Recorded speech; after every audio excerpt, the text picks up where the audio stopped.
ചാണ്ടിയുമ്മൻ്റെ വരവ് കാത്തിരിക്കുന്ന ചാണ്ടിയുമ്മൻ ആരാധകർ ഒരുപാട് പേരുണ്ട്. പുതുപ്പള്ളിയിൽ നിന്ന് 52,907 വോട്ടിൻ്റെ ഭൂരിപക്ഷത്തിൽ KM രാധാകൃഷ്ണനെ തോൽപ്പിച്ചാണ് ചാണ്ടിയുമ്മൻ്റെ വരവ്. മുൻ NSUവിൻ്റെ മുൻ സംസ്ഥാന സെക്രട്ടറിയാണ്, യൂത്ത് കോൺഗ്രസിൻ്റെ മുൻ സംസ്ഥാന സെക്രട്ടറി, KPCC അംഗം. സൈക്കിളിൽ നിയമസഭയിലേക്ക് എത്തി. ചാണ്ടിയുമ്മൻ എന്ന ഞാൻ നിയമസഭയിലെ ഒരു അംഗമായി തെരഞ്ഞെടുക്കപ്പെട്ടതിനാൽ നിയമവഴി സ്ഥാപിതമായ ഭാരതത്തിന്റെ ഭരണഘടനയോട് ഞാൻ നിർവ്യാജ്യമായ വിശ്വസ്തതയും കൂറും പുലർത്തുമെന്നും ഞാൻ ഭാരതത്തിന്റെ പരമാധികാരവും അഖണ്ഡതയും നിലനിർത്തുമെന്നും ഞാൻ ഏറ്റെടുക്കുവാൻ പോകുന്ന കർത്തവ്യം ഞാൻ വിശ്വസ്തയോടുകൂടി നിർവഹിക്കുമെന്നും ദൈവത്തിന്റെ നാമത്തിൽ സത്യം ചെയ്യുന്നു.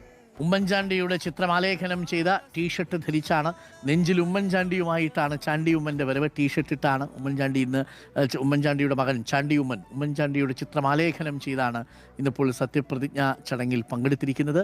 സൈക്കിളിലാണ് അഡ്വക്കേറ്റ് ചാണ്ടിയുമ്മൻ സത്യപ്രതിജ്ഞ ചെയ്യാനായിട്ടെത്തിയത്. ഇന്നലെ വലിയ സ്വീകരണമാണ് പുതുപ്പള്ളിയിലും ചാണ്ടിയുമ്മന് ലഭിച്ചിരുന്നത്. ഇക്കുറി മന്ത്രിസഭയിലെത്തുമെന്ന് കരുതിയിരുന്നു.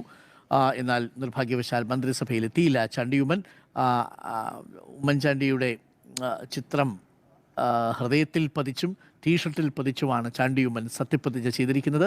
ഇക്കുറി ഏറ്റവും ഉയർന്ന ഭൂരിപക്ഷങ്ങളിലൊന്ന് പുതുപ്പള്ളിയിൽ നിന്നായിരുന്നു.